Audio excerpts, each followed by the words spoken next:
Assalamualaikum warahmatullahi wabarakatuh. Masih kurang keras sekali lagi. Assalamualaikum warahmatullahi wabarakatuh.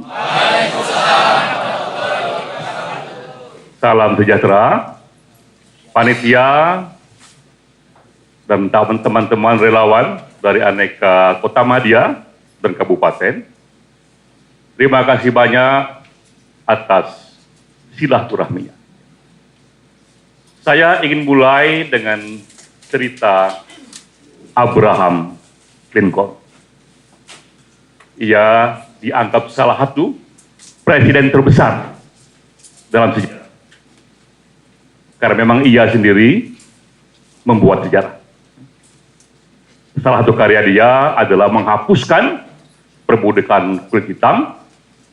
Dan kini, di masa kini, satu orang kulit hitam yang dulu kakeknya, cicit buyutnya itu budak belian, sekarang dia bisa menjadi presiden di Amerika Serikat, yaitu Barack Obama.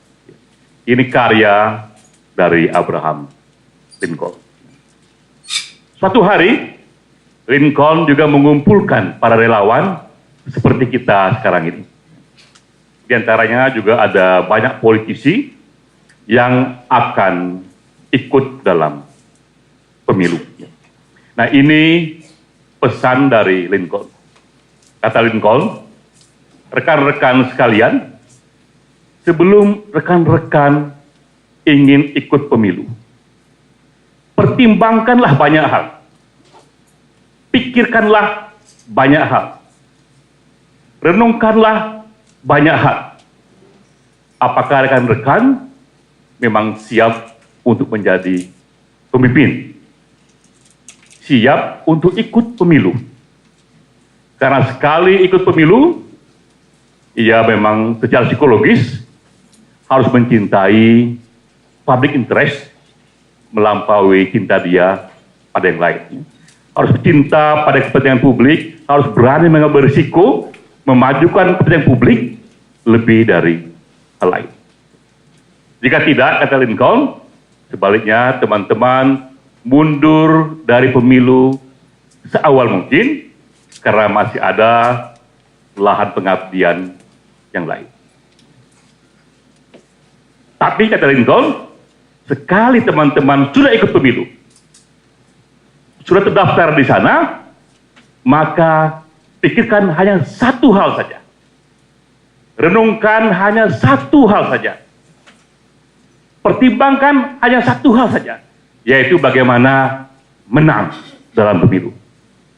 Bagaimana keluar dari pemilu dengan kemenangan. Jadi itu inti pesan Lincoln. Sebelum masuk pemilu, pertimbangkan banyak hal. Setelah masuk, hanya fokus satu hal saja. Bagaimana memenangkan pemilu, bagaimana memenangkan the heart and the mind of the people. Jadi harus fokus pada satu hal saja. Nah, seolah-olah Lincoln juga bicara pada kita hari ini, tinggal 11 hari lagi waktu pemilu, maka kita pun juga tak ada pilihan lain, harus hanya fokus pada satu hal saja. Lupakan yang lain, harus berpikir pada satu hal saja, yaitu bagaimana memenangkan Jokowi dan Yusuf Kala. Itulah fokus yang harus bergelora satu-satunya di hati kita, di pikiran kita, relawan yang ada di ruangan ini. Dari segi kompetensi, dari segi kepedulian, tak ada yang ragu bahwa baik Jokowi ataupun Yusuf Kala, keduanya kompeten untuk menjadi pemimpin nasional. Saya sudah survei sejak tahun 2004. Seluruh tokoh-tokoh nasional sudah pernah saya survei, tapi tak ada satu pun tokoh sejak 2004 yang skornya di atas Jokowi di mata pemilih mengenai kepedulian pada rakyat.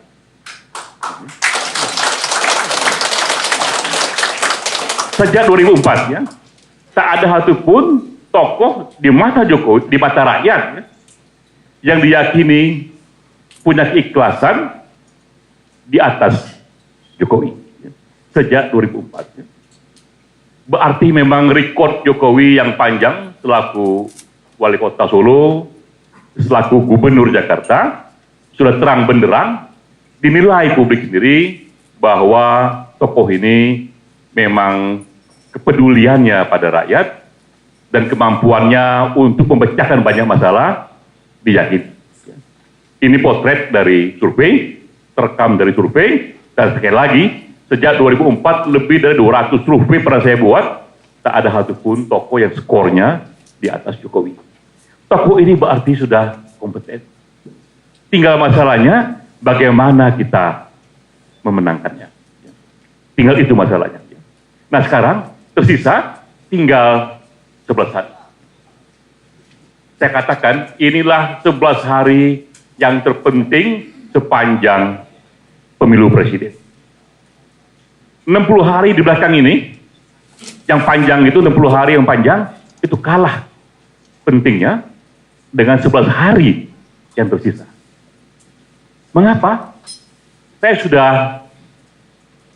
terlibat dalam 2 kali pemilu presiden, 2004 dan 2009, karena 11 hari terakhir ini, inilah era di mana migrasi suara, perubahan suara terjadi secara besar-besaran, secara liar sekali. Mereka yang tadinya masih mengambang suaranya, akan menentukan sikapnya pada momen ini. Mereka yang sudah memilih, tapi ragu-ragu, akan menentukan sikapnya juga pada momen ini. Dan mereka akan memilih tergantung dari apa yang mereka dengar, apa yang mereka lihat, apa yang mereka menilai mengenai baik Jokowi ataupun Prabowo. Jadi kerja teman-teman 11 hari terakhir ini, itulah yang akan menjadi finishing touch. Sentuhan terakhir yang paling dahsyat yang menentukan who will be the next president, siapa yang akan terpilih menjadi presiden Indonesia berikutnya.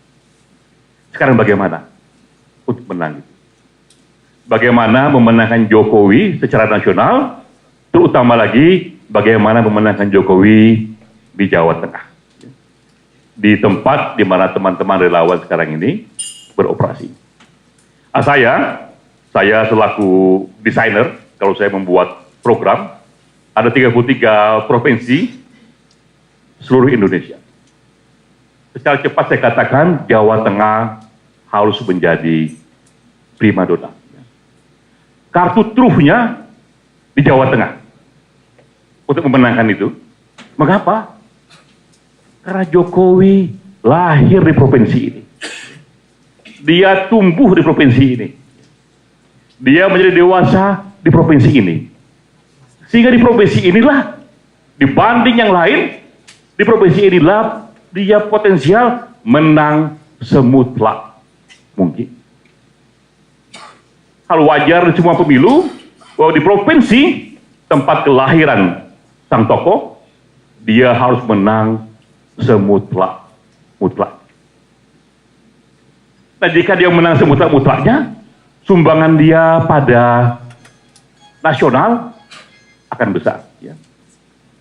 Jadi kalau ditanya, mengapa saya yakin sekali, jika Jokowi menang mutlak di Jawa Tengah, potensial, dia pun juga akan menang secara nasional. Itu kuncinya ya. Jika Jokowi menang secara mutlak di Jawa Tengah, potensial, dia menang secara nasional. Mengapa saya yakin? Jawabannya sederhana, karena matematika. Matematika yang secara simpel kita mengatakan yes, itu benar ya. Simpel saja, Jawa Tengah ini total populasinya sekitar 14% dari total populasi nasional. Menang mutlak itu artinya menang di mana selisih dukungan Jokowi dan dukungan Prabowo itu harus di atas 50%.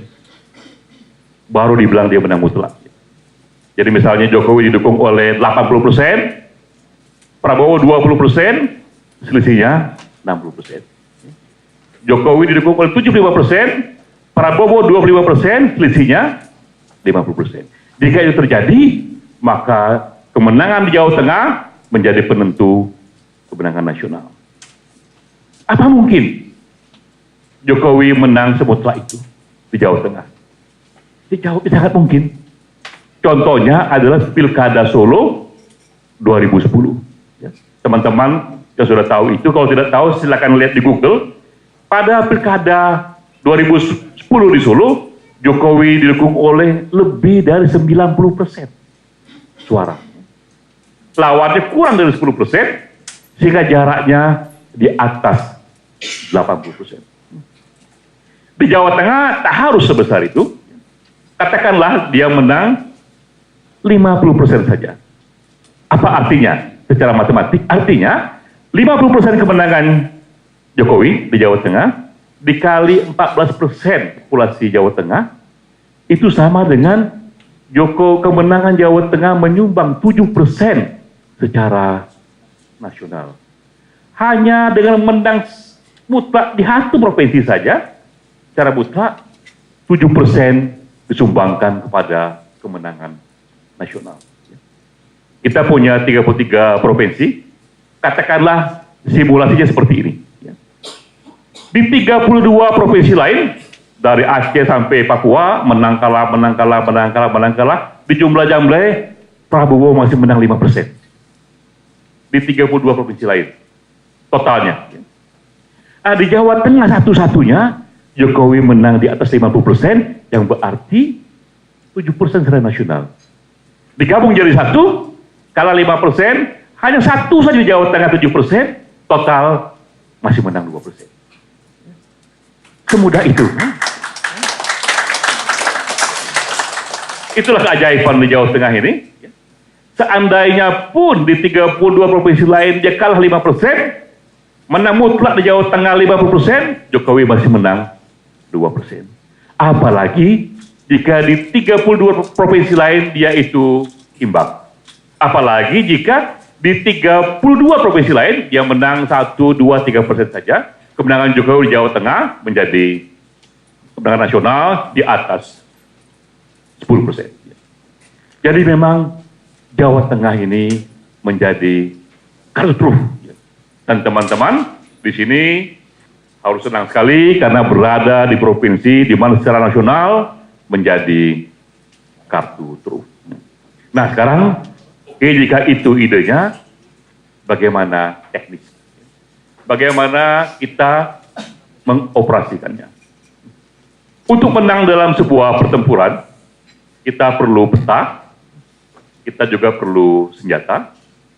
Kita pun juga harus punya peta dan punya senjata di 11 hari terakhir. Tak bisa lagi kita perang tanpa senjata. Ya. Tapi senjata kita dalam pemilu bukan granat, ya, bukan bom. Senjata kita adalah program yang disukai oleh pemilih. Ya. Program yang jika dioperasikan akan membuat kehidupan pemilih, terutama wong cilik, akan jauh lebih baik. Ya. Dan memang itulah tujuan dari semua pemilu. Pemilu yang menghabiskan dana begitu besar hanya berarti jika ujungnya dia merubah kehidupan real dari masyarakatnya. Itu senjatanya. Lalu apa petanya? Petanya bukan peta geografis yang kita lihat di peta-peta di sekolah. Petanya adalah data. Data survei. Itulah gambaran perilaku pemilih di Jawa Tengah hari ini jika ada pemilu. Bagaimana dukungan Jokowi, dukungan Prabowo, dan bagaimana sebarannya.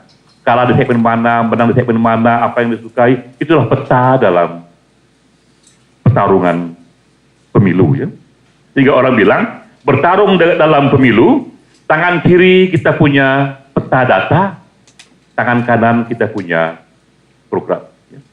Itu yang hari ini akan kita diskusikan, karena itu nanti kita memang akan mulai dengan Pak Narto, ya, dari Lingkar Survei Indonesia, yang mulai dengan data, ya, agar kita tahu beginilah peta terakhir dari dukungan pemilih secara nasional, dari bulan ke bulan, lalu dipecah lagi provinsi ke provinsi. Itu pun juga kita konsentrasi hanya pada 7 provinsi terbesar saja, ya, yaitu Jawa Barat, Jawa Tengah, Jawa Timur, DKI, Banten, di Jawa semua, plus Sumut dan Sulsel. Mengapa 7 saja? Karena tak ada waktu lagi kita, ya. Tapi 7 itu totalnya sudah 65% dari populasi. Nanti Pak Narto yang akan presentasi, beginilah gambaran jika pemilu pada hari ketika survei dibuatnya. Lalu setelah itu nanti ada Bung Nofrianto Kahar akan masuk lebih detail mengenai senjata di program itu, ya. Bagaimana kita menggunakan program ini, karena tadi waktu kita tak lagi banyak, ya. Hanya 11 hari, tak bisa lagi kita kerjakan semua untuk semua, kita harus targeting, ya. Fokus hanya pada satu segmen pemilih saja. Yang kita pilih sekarang ini adalah pemilih wong cilik yang menengah ke bawah. Kenapa wong cilik? Karena disinilah basis dari Jokowi yang sebenarnya, apalagi basis PDIP yang sebenarnya, ya, dan juga jumlahnya yang paling banyak, ya. Nah, kita datang kepada mereka, door to door, memberikan apa yang paling mereka suka, yang memang konkret, ya. Tak hanya janji, konkret berhubungan dengan hidup mereka. Nah, Jokowi JK sudah membuatkan secara bagus dan ringkas, yang nanti disebut kartu sehat dan kartu pintar, ya. Ini 2 program yang paling mungkin merubah hidup wong cilik, juga hidup teman-teman dari bawah menengah, ya. Dengan jaminan kesehatan, dengan jaminan pendidikan, banyak hal bisa diperoleh dari sana untuk dari bawah merangkak ke atas, ya. Itu dari Bung Nofri, nanti akan lakukan presentasi. Nah, setelah itu giliran kami mendengar pandangan teman-teman, ya, harapan teman-teman, relawan di sini, apa yang mau disampaikan, kita diskusi, ya, 1 ronde saja. Karena memang kita diskusi ini hanya pengantar saja dari yang jauh lebih penting, yaitu action real di lapangan, ya. Berbulan-bulan kita diskusi di sini tak merubah apa-apa. Yang merubah itu adalah action yang langsung datang kepada wong cilik itu.